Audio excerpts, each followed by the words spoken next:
I clean other people's miracles for a living. Marble that never stains. Windows that swallow whole chunks of sky. Rugs so soft they hush your thoughts when you walk. I arrive before sunrise, when the city is still, and the mansion breathes like a sleeping animal. I tie my apron, pocket my keys, and begin restoring order. Fingerprints erased from chrome. Water rings persuaded to forget. Cushions fluffed until they remember their purpose. By 11, the house gleams the way magazines lie to you about how homes look. By evening, I ride the bus back across the city with lemon polish on my hands and a grocery bag balanced on my knees. Day-old bread, a sack of oranges, a thermos with whatever soup stretched through my week. That Tuesday, we hit a red light at 8th Street, near the underpass where the road dips and the rain always seems to gather. On the concrete slope, a few kids were tucked beneath the bridge, the way birds tuck beneath eaves when the sky looks impatient. One boy wrestled with a backpack so swollen it could have been carrying his whole life. He tugged. The zipper refused. The bag toppled. Pride tumbled out. People on the bus performed the ritual of civilized looking away. I felt the quiet inside me resist. When the doors wheezed open, I stood up. "Ma'am, this isn't your stop," the driver said, gentle, like warning me off a mistake. "It is now," I said, and stepped into the afternoon that already smelled like rain. The kids watched me approach with that guarded, animal alertness you learn when the world forgets your last name. I didn't ask questions that feel like paperwork. I crouched to the backpack boy's height, kept my hands visible, and offered my smile the way you offer a mirror to a friend.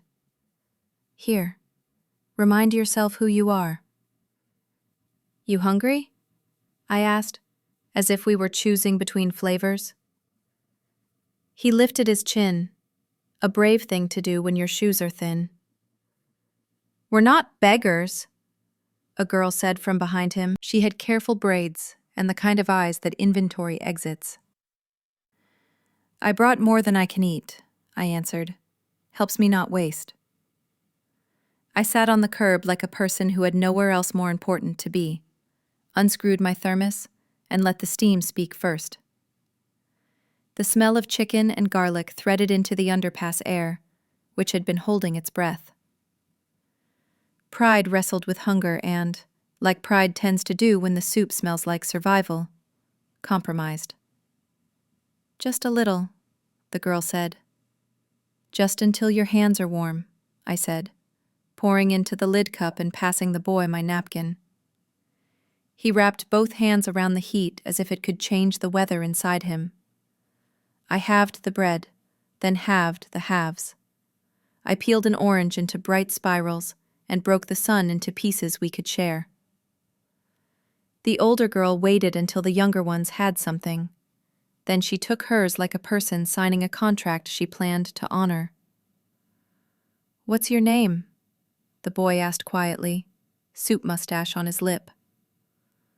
"Call me the soup lady," I said, because names can be power, and I didn't want mine to tilt the ground yet.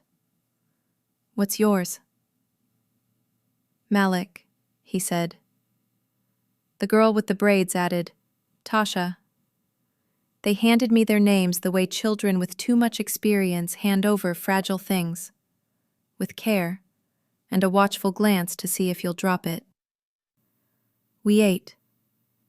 The traffic hummed by, a mechanical river pretending none of this was happening. A siren sounded far away and decided we were not its business. The wind shifted and brought with it the smell of rain soon.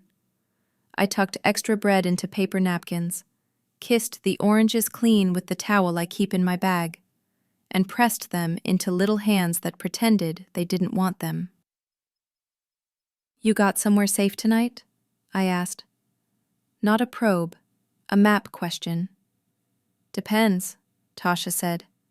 The shelter filled early yesterday. She said it like weather. Not good, not bad, just true. Your mom? I asked. At work, Malik said. Maybe. Sometimes her boss sends her home when it's slow. But he don't like shelters. Says they make customers nervous. A small shrug. A practiced neutrality. I looked at the sky, as if it might care. If you need a blanket, I have one at home. I can bring it tomorrow. Tomorrow? Malik repeated, like he was checking whether that word still existed. Same time, I said. Same place. We sat until the bus coughed away and the underpass had eaten the last honk. I told them the oldest joke I know about a chicken and a road. Malik groaned and then laughed despite himself. Tasha tried not to. When the first attack drops of rain found us, I stood and dusted my knees. I have to go, I said. They'll miss me at work if the staircase doesn't greet them like a runway. Tasha tilted her head. You work in those big houses up there? She meant the hill.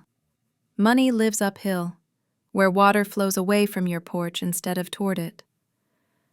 I do, I said. What's it like? Like a museum that breathes, I said. Like someone taught the walls to hold silence and the chairs to remember every conversation.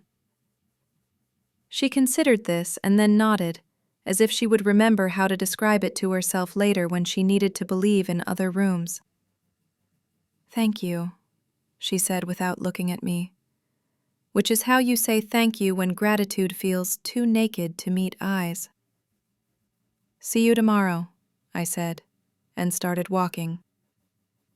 A car idled across the street, a large black SUV that looked like it belonged to someone who owned the road he was parked on. I did not notice it then. What I noticed were the puddles forming like dark coins, the smell of wet asphalt, the ache that settles into you when the city shows you its bones and asks you not to look away.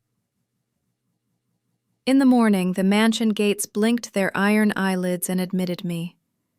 The air inside had that money-clean smell, the absence of anything human enough to stain.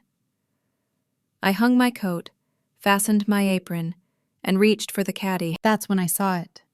On the entry table, where nothing ever sits that hasn't been curated. A piece of printer paper, with marker lines traveling across it like a parade. A sun the size of a pizza. 2 stick figures holding cups. In purple, shaky letters. Thank you, Soup Lady. Time did something strange. Like it took a breath, and then remembered to exhale. I touched the corner of the page with a fingertip that had scrubbed lipstick ghosts off crystal, and thought, how? The front door is coded. Deliveries enter by the side. This table doesn't invite surprises. Good morning, a voice said behind me, one that could fill a boardroom or a chapel depending on its mood. I turned. Mr. Whitman, who signs checks that look like my rent multiplied by impossible, stood with his hands in his pockets, tie undone like he'd had a conversation with his own reflection and decided to be human today. I took a drive last night, he said, as if he were telling me about the weather. I saw something worth seeing. I tucked my hands behind my back, a reflex when authority enters a room. Sir? Under the 8th Street overpass, he said. You shared your dinner. Just soup, I said, the way you say just oxygen when someone thanks you for breath. His eyes are the kind that have learned to measure outcomes.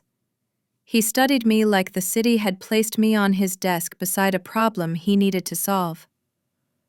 Why did you stop? He asked, not accusing, not fishing for a confession he could use. Just curious the way a scientist is curious about an element that refuses to behave. Because nobody else did, I said. Because I had enough. Because the boy looked like he had been told no too many times for one lifetime. He looked past me to the drawing, smiled in a way that removed 10 years from his face, and picked it up carefully by the edges, as if the ink were still wet. They followed my car, he said. I had my driver slow down. The girl with the braids knocked on the window and asked if I knew the soup lady. I told her I might. She handed me this as if I was the postal service for miracles. I didn't trust my voice to do anything respectable, so I nodded.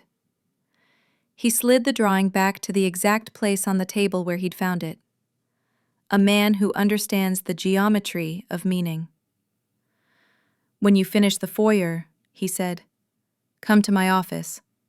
I'd like to talk. He walked away, leather whispering, shoes telling the floor they weren't here to apologize. The house settled again around me. I stared at the sun on the page until my own felt a little less tired. Then I picked up my caddy and began. Because dust waits for no revelation, and work is what keeps your hands steady when your heart has been invited to rise. His office looked like the kind of room that made silence expensive. Walnut walls, leather chairs, books that smelled like decisions. I'd never been inside before. Maids didn't enter here unless called, and even then, only long enough to dust what power looked like when it was polished. He gestured to the chair opposite his desk. Please, sit.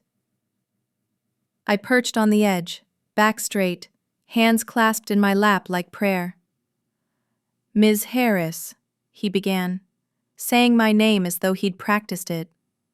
How long have you worked here? 2 years and 8 months, sir. No complaints? Not that I've heard, sir. He nodded once like he already knew. I've built towers, charities, brands. I know the price of steel and silence. But last night I saw something I couldn't put a price on. He leaned back. You gave away your dinner. It wasn't much, I said quietly. That's what made it something. He looked at the window, the reflection of himself behind glass. Do you do that often? I shrugged. Sometimes, when I can. He smiled faintly. My driver thought you were a saint. I told him saints have better shoes. That pulled a laugh out of me before I could catch it. Well, these shoes walk far, I said. His eyes softened, but his tone stayed businesslike. Those children, do you see them often? I pass by sometimes. They're out there more than they should be. He nodded slowly. Do you know their names? Malik, Tasha. And their parents? Somewhere trying to make rent, I guess. He tapped his pen against a closed notebook. You see, Ms. Harris, I've spent a lifetime surrounded by people who look at problems and ask, how much?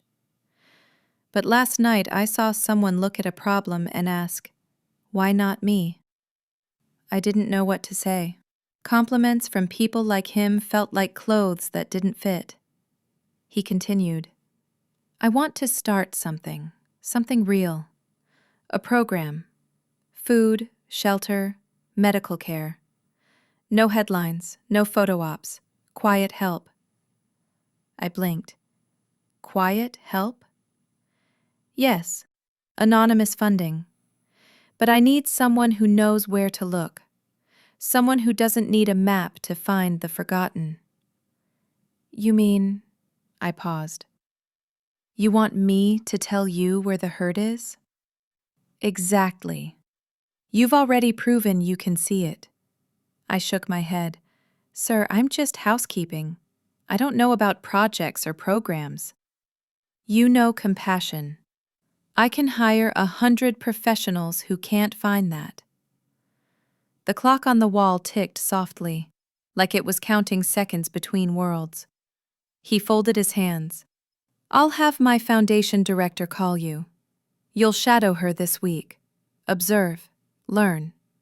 Then tell me what we need. Me? I said, barely a whisper. You. He smiled, almost mischievous. It's decided. But what about the house? I asked. My work. He waved it away. We'll manage. A clean floor is good, but a clean conscience is better. I laughed nervously. That's not in the employee manual. Maybe it should be, he said. There was a pause, comfortable but heavy. You remind me of someone, he said finally. Who's that? My mother. She didn't talk about kindness. She practiced it until the world noticed. That silenced me. I looked at the painting behind him, some abstract storm of blues and golds, and thought about the rain last night, the sound of soup pouring into a cup. He stood, signaling the end of the conversation. I'll have the car take you to our foundation tomorrow morning. Don't worry about uniforms. Come as yourself. I nodded, stood too. Yes, sir. Thank you, he said. For what? For reminding me what money is supposed to do. I walked out of the office feeling like gravity had forgotten me for a few steps. That night, I sat in my apartment staring at my reflection in the microwave door. The woman looking back didn't look special, just tired. But there was something behind her eyes, a spark that hadn't been there before. I thought of Malik's hands around the thermos, Tasha's brave little chin, the way Mr. Whitman said, quiet help. The next morning, a black sedan waited outside my building. I'd never been picked up for work like that before. The driver nodded politely, said, Foundation office, and we slipped into traffic. The foundation was in a part of town where glass buildings tried to touch heaven. Inside, the walls were white. The air smelled of paper and purpose. A woman in flat shoes and rolled sleeves greeted me with a warm handshake. Anna, she said, Director of Operations. You must be Miss Harris. I've heard about your soup. I blushed. It was just soup. That's what the best things always are, just something, she said, smiling.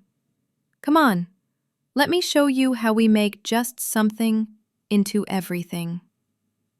She walked me through rooms full of charts and photos, maps with red pins marking shelters, clinics, schools. We help, but we're slow, she admitted. We follow systems.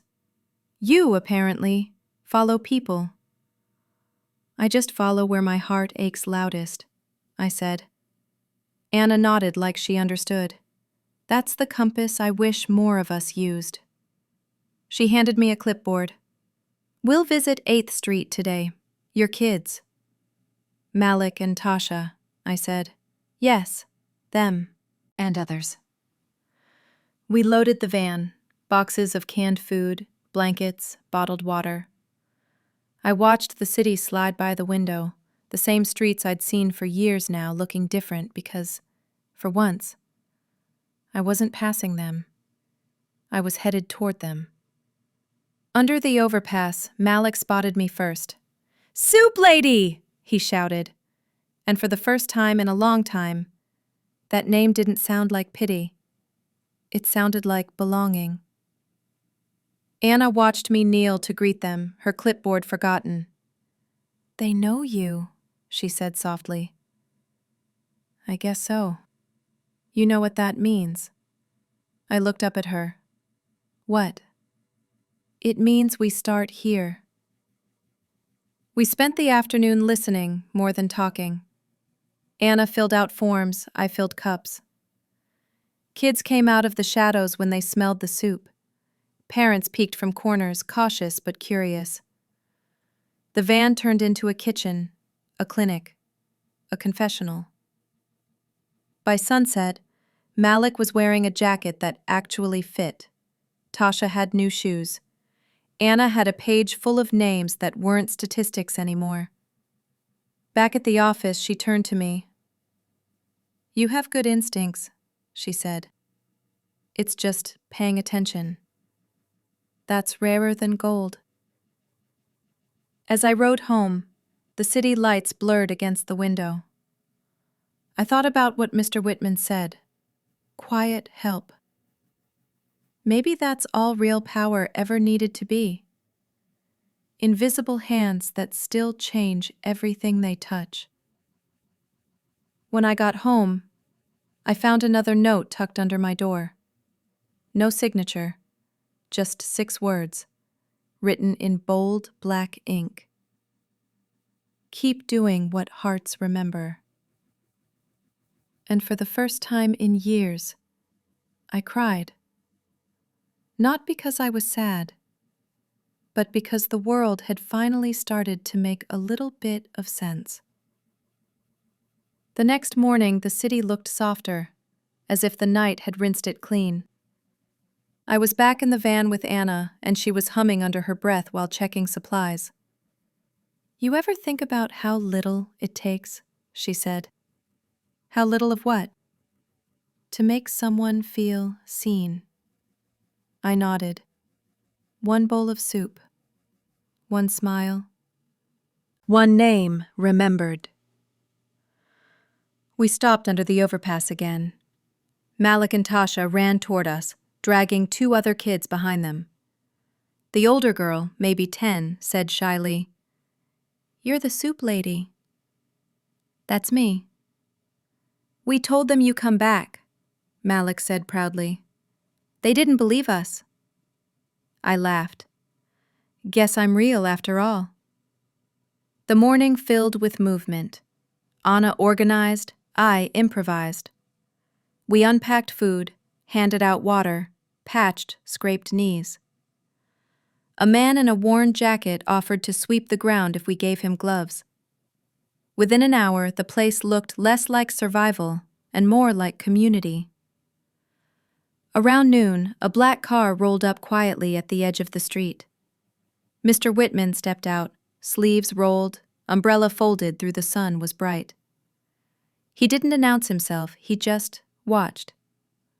When I noticed him, I thought he might want to inspect, to correct. But instead, he crouched beside a child drawing on cardboard. "What are you making?" he asked. "A sun," the boy said, "so it doesn't rain here." Mr. Whitman smiled. "Then make it big."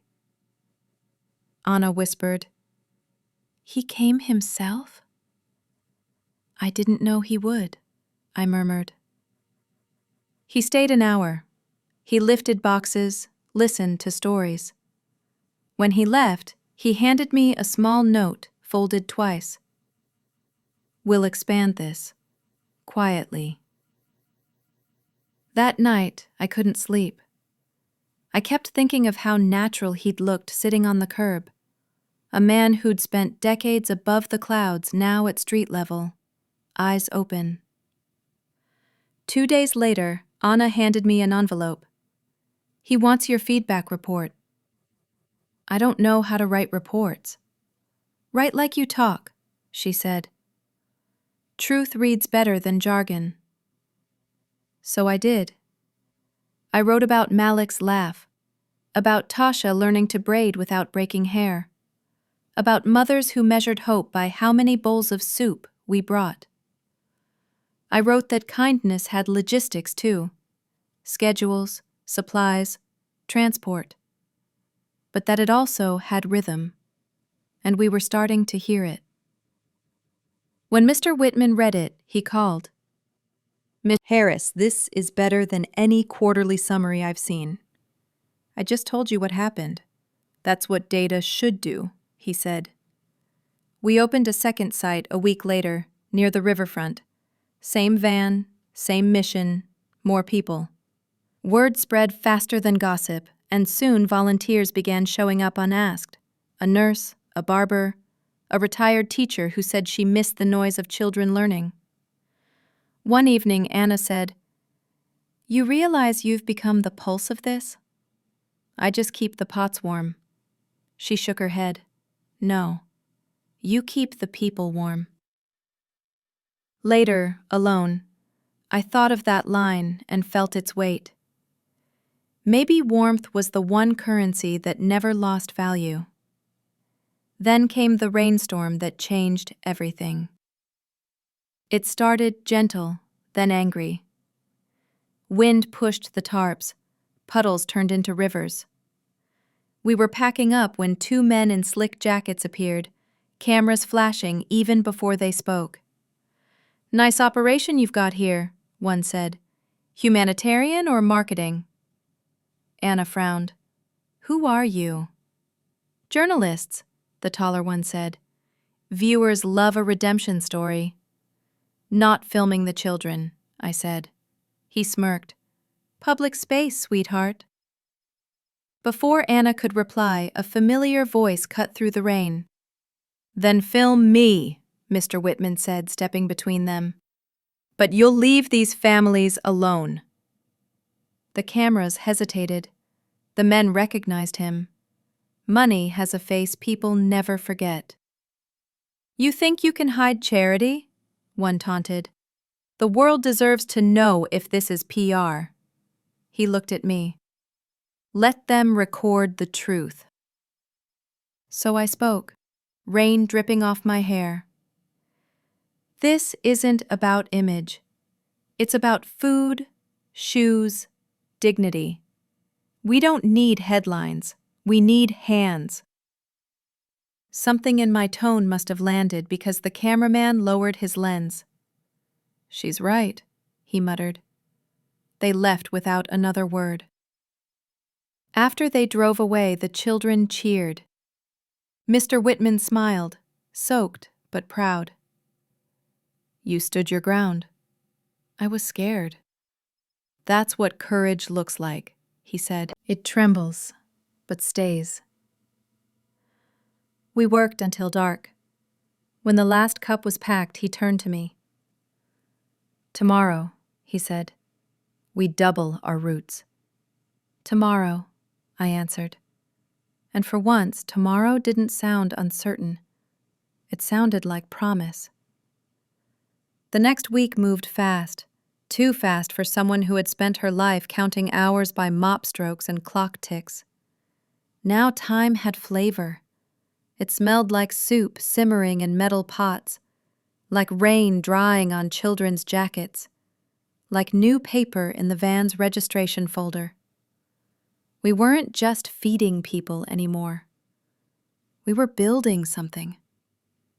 By Wednesday, the van had a name, the Bridge Project. Not official, just what the kids started calling it. Malik said, "'Cause you always come back here, like a bridge between us and the fancy world." The name stuck. Even Mr. Whitman started using it, though every time he said it, he smiled like the word itself was teaching him something new about connection. He visited often now, never with photographers, never with an entourage, just him, sleeves rolled up, listening more than speaking. He had this way of asking small questions that made big truths fall out of you. "How much soup does it take to make a child smile?" he asked once. "About half a bowl," I said. "But the second half makes it last." He laughed quietly. "Then let's make sure no one runs out of seconds." We added a laundry tent, a few used washers hooked up to a generator. I'll never forget the first morning we turned them on. The hum was like music, and the steam from the dryers rose into the cold air like prayers. A boy named Dante watched his shirt tumble round and round, his face reflected in the glass. "It's really mine," he whispered. "It's really clean." That same day, a woman approached us. Fine coat, perfect hair. the kind of presence that made space where she walked. "Are you Miss Harris?" she asked. "I am." "I'm Lila Whitman," she said. "Peter's wife." I froze for a heartbeat.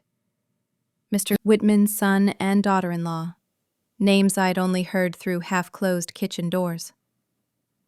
"Oh," I said, unsure how to finish the sentence.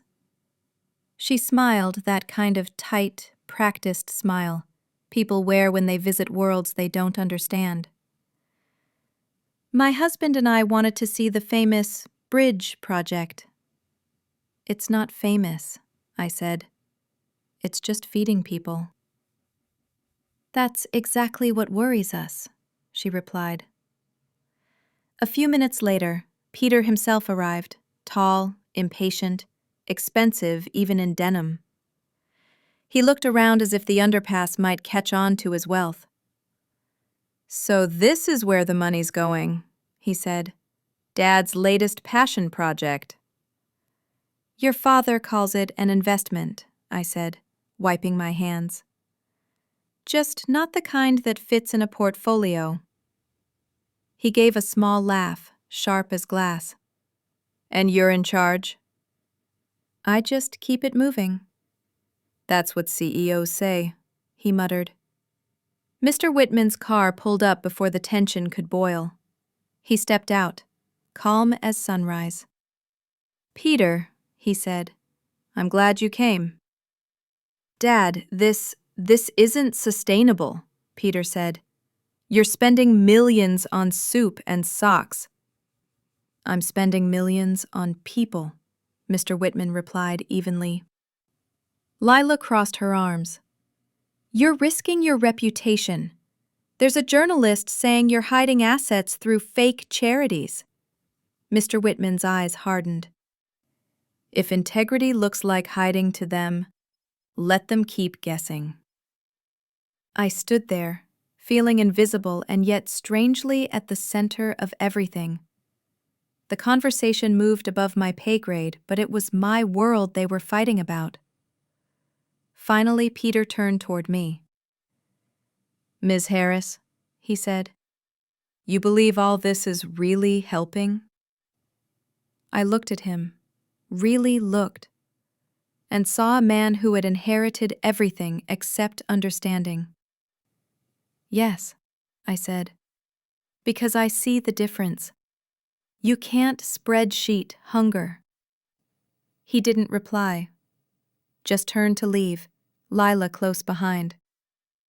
But before he got in the car, Mr. Whitman said quietly, "Son, if you doubt it, come back tomorrow. See it yourself." He didn't promise he would, but I saw hesitation, the first crack in his certainty. That night, as I packed up supplies, Mr. Whitman walked beside me. "Thank you for holding steady," he said. "I wasn't sure what to say." Sometimes saying nothing is the loudest thing in the room. The next morning, Peter came back, alone. No suit, no reporters, just sneakers that still looked too new for dirt. He stood beside me in silence as we served food. Malik smiled up at him and offered half a biscuit. Peter took it like it was gold. He spent 3 hours there, watched, listened, asked Malik about school. When he left, he said nothing, but his eyes had softened, like he'd seen the world through a clearer lens. That evening, Mr. Whitman called me. "He told me you were right," he said simply. "He wants to help expand it, quietly."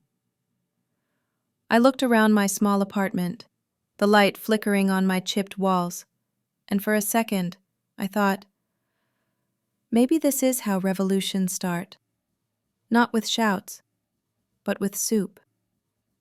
The rain hit before dawn, a hard metallic sound that made the underpass echo like a drum. We arrived to find water crawling toward the sleeping mats, plastic bags torn, boxes floating. "Get the van lights on!" I shouted. Anna and Peter moved fast, hauling supplies onto the dry patch. Malik's little sister clung to my leg, crying, "It's okay, baby, we've got you." Mr. Whitman showed up 10 minutes later, no umbrella, soaked through. "How bad?" he barked. "Half the camp's flooded." "Then we move it." We formed a chain, volunteers, parents, even the older kids. We passed blankets, crates, pots, everything that could be saved. The rain came harder. A gust flipped a table. Peter caught it mid-fall, splashing mud across his shirt. "Don't stop!" he yelled. Anna slipped, hit her knee. I dragged her up. The van headlights cut through the chaos. Water was knee-high, cold as betrayal. Mr. Whitman waded in, lifted 2 kids onto his shoulders. One of them, shaking, whispered, "You're the man from the picture on the newspaper." He just said, "Not today, kid. Today I'm the truck." By sunrise, we'd moved everyone onto higher ground behind the old train depot. The smell of diesel and wet concrete hung heavy, but the children were dry, wrapped in blankets, steam rising from cups of soup. Mr. Whitman leaned against the van, breath sharp, hands bleeding from a cut he hadn't noticed. "You should get stitches," I said. He smiled. "Later." Peter brought him a towel. "You didn't tell me it was like this," he muttered. "I didn't think you'd believe me," Mr. Whitman said. Then came the sirens. 2 police cruisers pulled up, lights flashing blue against the gray morning. A tall officer stepped out, boots splashing. "You can't camp here," he called. "City code." "They're not camping," I said. "They're surviving." "Regulations don't care about intentions, ma'am." Mr. Whitman walked forward. "Officer, I'm responsible for this operation. We have temporary authorization under Emergency Relief Clause. Authorization expired last month," the officer cut in. "You'll have to clear the site." The crowd stirred. Mothers pulled their children close. I felt anger rise like fire through mud. "Where are they supposed to go?" I demanded. "You want to ticket them for having nowhere to sleep?" The officer sighed. "Ma'am, I don't make the rules." "Then maybe someone should," Peter said sharply. Whitman placed a hand on his son's shoulder. "Let me." He pulled out his phone, called someone higher. 2 minutes later, the officer's radio crackled. Static. Then, "Let them stay 48 hours. Directive from City Hall." The officer looked at him, surprised. "Guess someone up top likes you." Whitman nodded. "They should. I pay their taxes." The cops left. The tension broke. Malik clapped. Others followed. I turned to Whitman. "You just bought us time." He shook his head. "No, you bought it. I just signed the receipt." We spent the rest of the morning rebuilding the camp. Anna's knee wrapped, Peter hammering pallets into a walkway, the volunteers turning chaos into structure. I caught myself thinking, we're not a project anymore. We're a movement. That evening, a van from the local news station arrived. Not the rude ones from before, different crew. A young reporter with rain-frizzed hair. "We heard about the rescue," she said breathlessly. "We'd like to cover it." Mr. Whitman's jaw tightened. "No cameras on the kids." "Of course. We just want your statement." He looked at me. "You speak." I froze. "Me? You led this." So I stood before the microphone, mud still on my boots. "We didn't save anyone," I said. "We just showed up. Sometimes that's all the world needs, to see people show up." The clip aired that night. No titles, no credits. Just a 30-second shot of muddy hands passing blankets in the rain. The story went viral anyway. Donations poured in. Food, clothes, offers to volunteer. By the weekend, City Hall called. They wanted to meet the bridge project. Anna looked at me. You ready for politics? No, I said, but the city's already watching. The meeting was Monday, in a building that smelled like old coffee and power. The mayor's aide smiled too wide. We admire what you're doing, he said, but it's drawing attention. You'll need permits, oversight, maybe a board. A board? Mr. Whitman asked. So we can slow down and argue? The aide shrugged. That's how systems work. I leaned forward. Systems are why they're under bridges in the first place. The aide blinked. Miss Harris, you're passionate, but... She's right, Peter interrupted. If bureaucracy kills this, you'll answer for it. Mr. Whitman raised a hand. Enough. We'll comply, for now. But we move fast. We left with papers and half-promises. Outside, I exhaled hard. They don't care, I said. They will, Whitman answered, because we're not asking anymore. We're proving. That night, my phone buzzed nonstop. Messages, alerts, interviews requested. Anna sent a text. Congratulations, you're a story now. I stared at it for a long time. Being a story felt dangerous. Stories get twisted. But under the fear, I felt something else. A pulse of power. Quiet, but real. The next morning, we rolled out 2 vans, new volunteers, fresh supplies. Malik waved a cardboard sign he'd made. The bridge lives here. And for the first time, I believed it might never fall. The headlines came first. Bridge Project, the Underground Miracle. From Maid to Savior. Anonymous billionaire funds secret slum mission. The city fell in love with the story, until it decided to dissect it. 2 weeks after the flood, I woke to a phone buzzing nonstop. Dozens of missed calls. Anna's voice on the line was tight. We've got a problem.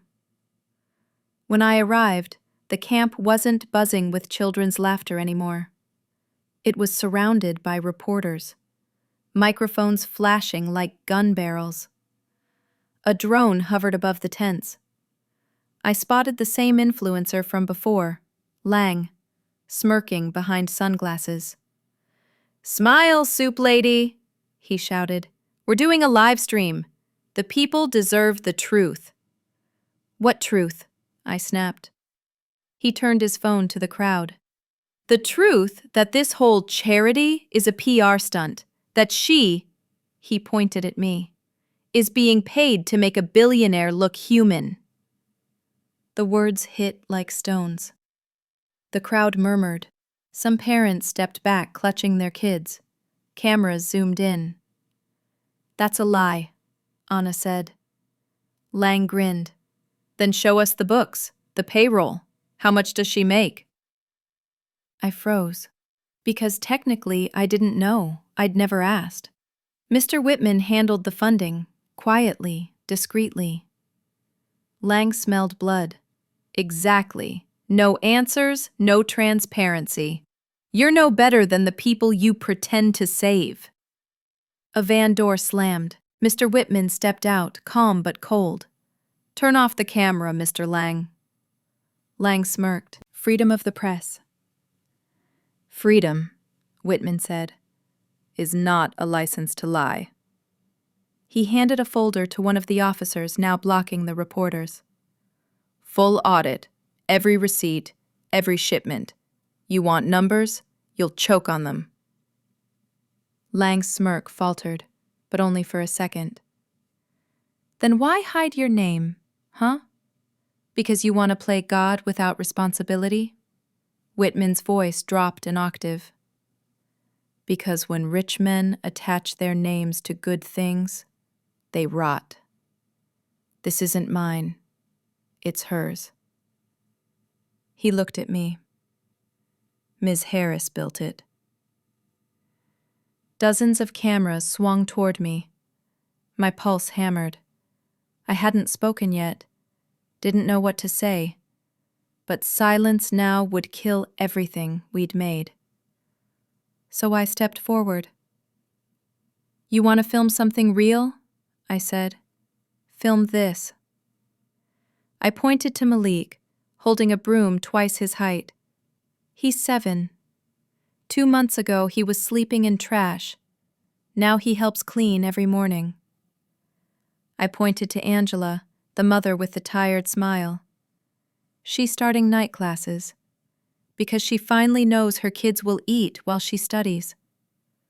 I spread my arms. That's the bridge. No logos, no lies. Just people doing what governments forgot to do. The air stilled. Lang lowered his phone. Cameras stopped flashing. And then, applause. From volunteers, from the parents, even one officer. Lang sneered, muttered something, and left. When it was over, I turned to Whitman. That won't be the last attack, I said. I know, he replied, but the more they talk, the more the city listens. That night, I couldn't sleep. My name was everywhere, my face too. The soup lady had become a symbol, and symbols have enemies. By morning, the vans were vandalized, tires slashed, slogans sprayed in red paint. Fake saints, stop the scam. Anna cursed under her breath. They're trying to scare us. They're trying to test us, I said. Whitman's security team offered protection. I refused. If we start hiding, we lose the reason we began. Later that day, Peter arrived. No camera, no smile. You need to go offline for a bit, he said. Lay low. The city's watching. There's talk about shutting you down. Let them talk, I said. They're not just talking, Ms. Harris. There's an investigation. The word hit harder than I expected. For what? For existing, Peter said grimly. They think the bridge is a front. Money laundering, tax dodging, political play. You're the face, which makes you the target. Anna slammed her clipboard. We did nothing wrong. That's never stopped them before, Peter muttered. That evening, Whitman called me to his office. He looked older, heavier. They're coming after us, he said. City inspectors, auditors, maybe federal. If this turns into a scandal, they'll ruin you before me. I don't care about my name, I said. I do, he said sharply. You matter more than this project. You gave it heart. I shook my head. You gave it a chance. Don't you dare shut it down now. He looked at me, torn between logic and belief. If this explodes, it'll hurt everyone we're trying to help. Then we fight smarter, I said. We don't run. Silence. Then, softly, you sound like my mother again. He opened a drawer, handed me a set of keys. These are for the backup site, the one near the old textile warehouse. If things go bad, move everyone there. No one else knows it exists. I took the keys. You really think they'll come for us? He nodded. They always come for anything that makes the world better. The next day, we arrived at the camp to find half the tents gone, confiscated, for code violations. A city notice was stapled to the fence, red letters, Cease operations immediately. Malik looked up at me, scared. Soup lady, are we in trouble? I knelt down. No, baby, we're moving. We packed what we could. Volunteers formed a convoy of vans, cars, anything with wheels. Rain started again, as if the sky itself was on our side. By nightfall, we reached the warehouse. Cold, empty, echoing. But it was dry, safe. We lit lanterns. The smell of soup filled the air again. Whitman arrived last, mud on his shoes, tie undone. He looked around at the new camp. You moved faster than the city, he said, a hint of pride breaking through his exhaustion. Guess we learned from the best, I said. Then he looked at me. Really looked. They'll try to crush this. They'll fail. Because they don't understand one thing. What's that? I asked. He smiled faintly. You can't bulldoze faith. The raid came at dawn. No warning, no time to hide. Blue lights painted the warehouse walls. Sirens echoed like war drums. Before I could grab the paperwork, 10 officers stormed in, shouting, "Hands where we can see them!" Children screamed. Mothers clutched their kids. Malik ran toward me. I caught him, shielded his head. "Ma'am, step aside," an officer barked. "They're just kids," I shouted back. "Don't point guns at them." Behind the officers came a man in a gray suit, dry even in the rain. A city inspector, face smug with power. "You are in violation of multiple safety codes," he said. "Unauthorized occupancy, food distribution without certification, illegal electrical wiring." Mr. Whitman walked out from the back, calm, voice steady. "All permits are pending review. You'll find copies in my office." "Too late," the inspector said. "The order is signed. The site is shut down." 2 officers began pulling the tents down. Malik started crying. "Soup lady, they're taking it." I pushed forward. "You can't take this from them." The inspector smiled. "I can, and I will. Step aside or you'll be arrested for obstruction." Whitman stepped between us. "Arrest me then." "Not you," the inspector said coldly. "Her. She's the operations lead." The words hit like a punch. I froze. Anna tried to speak. "She's done nothing wrong."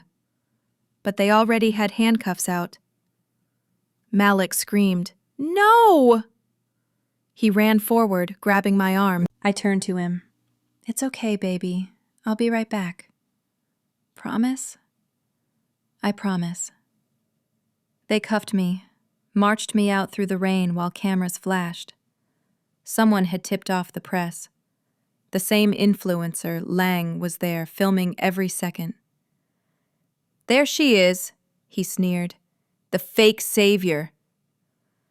I stared straight into the lens.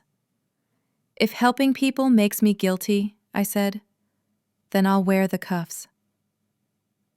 They shoved me into the patrol car. Through the window, I saw the warehouse being stripped apart. Crates tossed, signs torn down, blankets trampled. Malik stood there in the mud, fists clenched, eyes full of fire. At the station, the questions came fast. "Who funds you? Where's the money going? Is Mr. Whitman hiding assets offshore?" I told the truth. Everything's in the open. They didn't believe me. They never do when you don't fit the part. Hours passed. Then the door opened. Peter walked in, with 2 lawyers and a fury that could melt metal. "She's leaving with us," he said. "Now." The officer scoffed. "Orders from City Hall. City Hall answers to the people," Peter snapped. "And right now, the people are outside." He wasn't lying. As we walked out, I heard it. A noise like thunder made of voices. Hundreds of people gathered outside the station, holding cardboard signs. "Let the bridge live. Soup Lady equals hope. We stand with her." Anna stood on a bench, shouting through a megaphone. "They arrested kindness!" Cameras turned. The story flipped in real time. The crowd roared as I stepped outside. Reporters shoved microphones at me, but I didn't stop. I went straight to the front line, rain dripping from my cuffs, my voice shaking but loud. "We started with 1 pot of soup," I shouted. "And look what we built. Not a charity, but a family. You can tear down our tents, but you can't shut down what's in our hearts." The crowd exploded. Chants rose. "Bridge lives! Bridge lives!" Peter unclipped the cuffs. "You're free," he said. "For how long?" I asked. "Long enough to change everything," he answered. That evening, Mr. Whitman called an emergency meeting. The warehouse was gone, the supplies confiscated, but the spark had spread. Churches, cafes, even strangers offered space. "They can shut down a building," Anna said, "but not a city that's awake." Whitman nodded. "Then we go underground. Mobile units, no headquarters. We move like lightning." Within 48 hours, Bridge Project turned into a citywide ghost network. Vans with no logos, phone trees, encrypted maps. Food drops, medical aid, night schools in basements. No leaders, no fixed address, just movement. The press called it the invisible miracle. The mayor called it chaos. The people called it hope. 2 nights later, Lang released a video. Him standing in front of the torn-down warehouse. "Maybe I was wrong," he said quietly. "I thought this was fake. But it's the only real thing left." He ended the stream with one line. "Sometimes, truth wears an apron." That clip hit 10 million views. The next morning, the mayor announced a reversal. Charges dropped, permits reinstated, and a promise to fund a joint humanitarian task force. Whitman looked at me across the table and said, "You just did what my money never could." "What's that?" I asked. He smiled. "You made the world care." Later that night, when the noise had faded and the city finally slept, I sat by the van alone. The moon hung low, like it was listening. I thought about the cuffs, the fear, the fire in Malik's eyes. I realized this wasn't charity anymore. It was resistance. And I wasn't just the soup lady. I was the spark. The noise faded, but the silence that followed was heavier than the sirens ever were. For the first time in months, the van stayed still. The kids had been moved into temporary shelters. The volunteers scattered back to their jobs, their lives. The city had declared victory, and in doing so, killed momentum. I sat in the back of the van one night, headlights off, watching rain crawl down the windshield. The air smelled like leftover soup and fatigue. Anna texted, "Rest. You did enough." But enough never felt like enough. I checked the mirror. For a moment, I didn't recognize the woman staring back. Eyes hollow, hands trembling, clothes that carried too much history. I whispered, "You asked for change. Now look at you. The face of a cause you can't control." My phone buzzed again. This time, a message from an unknown number. Front gate, W. I stepped outside. Mr. Whitman stood in the rain. No chauffeur, no umbrella. Just him, looking older than I'd ever seen. "You should be home," I said. "I can't sleep," he replied. "Thought maybe you couldn't either." He followed me into the van. We sat across from each other in the dim light. Silence stretched between us until he said quietly, "I failed you." "You didn't fail me. You built this." "I built noise," he said bitterly. "You built the heart, and now it's slipping away." I looked at him. "Why do you care so much, sir? You have 1,000 things that need saving." He smiled faintly. "Because I saw you feed children under a bridge when no one was watching. You reminded me what wealth was supposed to do, before I forgot." The words hit something soft in me. "And now?" "Now I watch the person who saved me burn out in silence," he said. "And I don't know how to stop it." He reached into his coat, pulled out an envelope. "The city's offering partnership. They'll fund us, under their control. You'd be the public face." I froze. "So they can brand it, own it, turn it into PR?" He nodded slowly. "They'll sterilize it until it's safe for dinner talk." I laughed. A hard, tired sound. "Then they'll kill it." He studied me for a long moment. "What do you want, Miss Harris?" I didn't answer right away.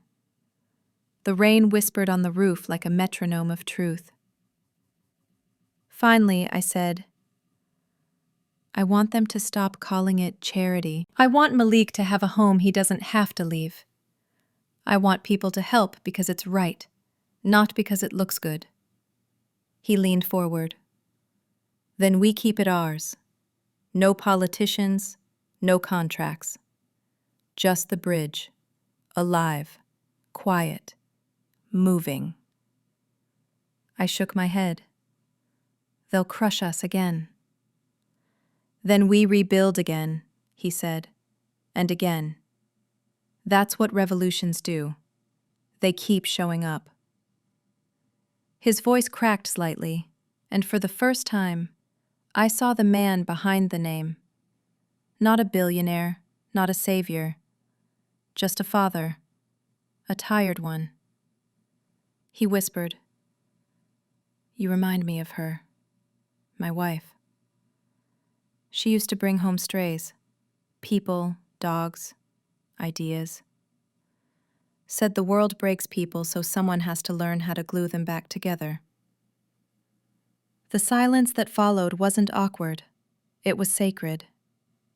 I said quietly, "Maybe she'd like what we built."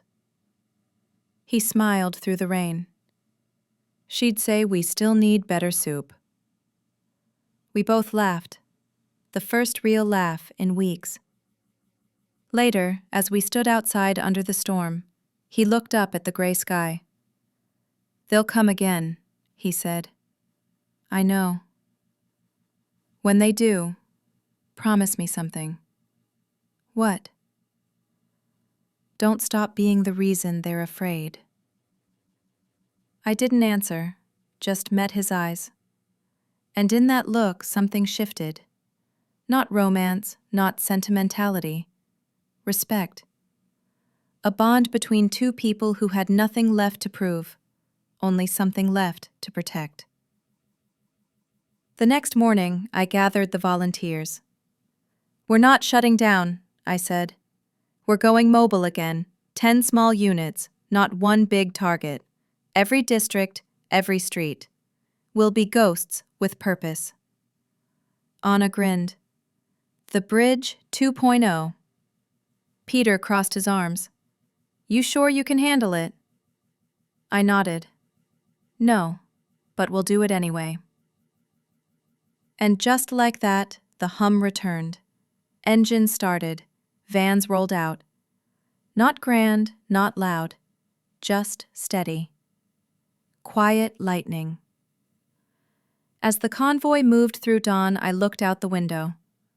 The city was still asleep, but somewhere under its skin, hearts were waking up. The new bridge spread like wildfire through the cracks of the city. 10 vans, 10 leaders, 1 heartbeat. We moved in silence. No logos, no headlines. Just coordinates, whispers, and need. It worked. For a while. Until the night of the fire.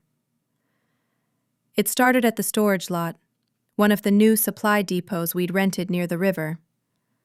I was 2 blocks away when Anna's call came through. Her voice was shards of panic. "Warehouse! Fire! Kids! Inside!" I ran. The smoke hit before I saw the flames. Thick, black, greedy. People shouted, someone crying for help.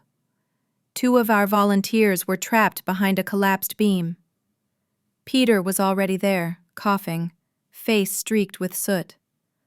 "The exits are blocked," he yelled. "Where's Malik?" I shouted. "In there!" The world narrowed. Without thinking, I grabbed a wet cloth, covered my mouth, and dove inside. The heat hit like a wall. The air screamed. Flames licked at the walls, greedy for anything with a pulse. "Malik!" I shouted. A faint voice answered, left side. I followed it, crawling low, eyes watering. He was huddled behind a crate, clutching a stuffed bear blackened with soot. "It's okay, baby. I've got you," I said, pulling him close. His small fingers dug into my arm. The fire roared behind us. The roof cracked like thunder. "Go!" Peter's voice yelled from somewhere. "Get out!" We ran. Halfway through, a beam crashed, cutting off the exit. Malik screamed. I shoved him under a gap and crawled after him. A flash of orange burst to my left, heat so sharp it burned the air itself. Then hands grabbed us, Whitman and Peter, dragging us out just as the roof gave in. Outside, the night howled. Sirens, smoke, chaos. Malik coughed, eyes wide. "My bear," he whispered. "It's gone," I said, holding him. "But you're not." Fire trucks came, but the warehouse was lost. Supplies, records, everything. Anna stood by the curb, shaking, tears streaking the soot. "We barely made it." I nodded, chest tight. Then someone said the words that made everything stop. "Where's Mr. Whitman?" Peter spun around. "He was right behind us." We searched for hours. Smoke, shouting, debris. Finally, at dawn, firefighters found him, pinned under a collapsed steel beam. Alive, barely breathing. They pulled him out, carried him to the ambulance. His hand found mine, trembling. "You saved them," he rasped. "We all did," I said, choking back tears. He tried to smile. "Good. Then it was worth it." "Don't you dare talk like that," I whispered. He squeezed my hand weakly. "Bridge doesn't need me anymore." It needs you. I shook my head. We need you. He smiled faintly, that same quiet smile he gave the day he saw me feeding kids under the bridge. Then keep building, Miss Harris. The monitors screamed. The medics shouted. I was pushed back as the door slammed shut. He never made it to the hospital. By noon, the city knew. Philanthropist dies saving homeless children. The story went viral again, but this time it wasn't noise. It was grief that spread faster than fire. Candles appeared at the warehouse gates. Strangers came with flowers. The children drew suns on cardboard and taped them to the fence. One of them, Malik, wrote in big, uneven letters, "He was the bridge." Anna stood beside me, eyes red. What do we do now? I looked at the smoke still rising into the sky, turning gold in the morning light. We keep walking, I said, because that's what bridges do. They hold weight, even when part of them falls. A week later, the mayor called an emergency press conference. He announced a new city initiative, the Whitman Housing Program. Permanent shelters, free childcare, jobs for single parents, fully funded. And he ended his speech with words that made my knees weak. This city was taught compassion by a woman who gave her dinner to a stranger. Her name is Grace Harris. The Bridge Project will now become a citywide foundation, in her honor and in his memory. Reporters clapped, cameras flashed, but I didn't smile. I just looked up at the sky, and for a second, I could almost hear him. Keep building. That night, we reopened the vans. Malik climbed inside, his new bear tucked under his arm. Are we still the bridge, Soup Lady? He asked. I knelt, brushing soot from his cheek. We're the part that doesn't burn. He grinned, small and fierce. Then let's go feed people. The engines roared back to life. The night swallowed the light of our taillights as we rolled out again, tired, scarred, but unbroken. A year later, the city looked different. Not richer, not cleaner, just more awake. The Bridge Project wasn't a secret anymore. It was everywhere. Old buses painted white became mobile clinics. Retired chefs cooked in parking lots. Teenagers ran food routes after school. Every district had a bridge station, sometimes just a folding table and a kettle, sometimes an entire converted church hall. No banners, no slogans, just quiet lightning, spreading. People didn't call it charity now. They called it normal. That morning, the mayor unveiled a bronze plaque near the rebuilt warehouse. It read, "In memory of William Whitman, in honor of Grace Harris. The bridge belongs to everyone." The crowd applauded. Cameras clicked. But I stood a little apart, hands in my coat pockets, listening to the rain starting to fall. Malik tugged my sleeve. They spelled your name right this time. I smiled. Guess miracles happen. He was taller now, eyes steady. We're still doing deliveries tonight, right? Of course. Rain never stopped us before. Anna came up, tablet in hand. We just passed 20,000 meals this quarter, and the first families moving into the new Whitman housing block tomorrow. That's just a number, I said. What matters is that they'll sleep safe. She nodded, eyes shining. You should be proud. I'm tired, I said. But it wasn't complaint. It was peace. That night we drove out again. Same route, different city. The rain turned the streets into mirrors. Every light reflected twice. One for the world as it was, one for the world we were still building. We stopped under the overpass, the first one, the one where it all began. The concrete still had scorch marks from last year's fire, but someone had painted a mural over them. A huge sun, too big, too bright. Underneath it, children's handprints, red, yellow, blue, forming the shape of a bridge. Malik looked at it and whispered, "He'd like this, wouldn't he?" "He'd say the colors clash," I said, smiling through the ache. "And then he'd hang it in his office anyway." We unloaded boxes, soup, bread, blankets. Nothing special, everything essential. People came quietly, the way hope does. I handed out cups, listened to laughter. The smell of broth mixed with rain.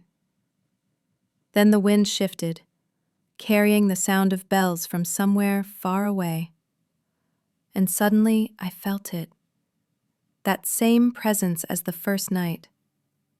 Invisible, but near. I looked up. The rain softened. Between the highway lights, a break in the clouds revealed a single, stubborn ray of sun. It hit the mural, and the painted bridge seemed to glow. Anna noticed. "You okay?" I nodded slowly. "Yeah. I think we just got a sign." She laughed. "You and your signs." "Some things deserve to be believed," I said. The kids finished eating. The volunteers packed up. Malik stayed beside me, quiet. "You still gonna keep doing this forever?" he asked. I crouched down. "No. One day you will." He grinned. "Then I'll need a bigger pot." "Just don't forget the recipe," I said. We climbed into the van. I took the driver's seat this time. The engine hummed, familiar, steady, alive. As we pulled away, I caught one last glimpse of the mural through the side mirror. The painted sun seemed to follow us, stretching across the wet road like a promise. I whispered, half to myself, half to the man who taught me never to stop showing up. "We built it, Mr. Whitman." The bridge held. The city lights blurred into gold streaks as we drove on, not toward an ending, but into the next beginning. Because sometimes a single act of kindness doesn't just touch a heart. It rebuilds the world.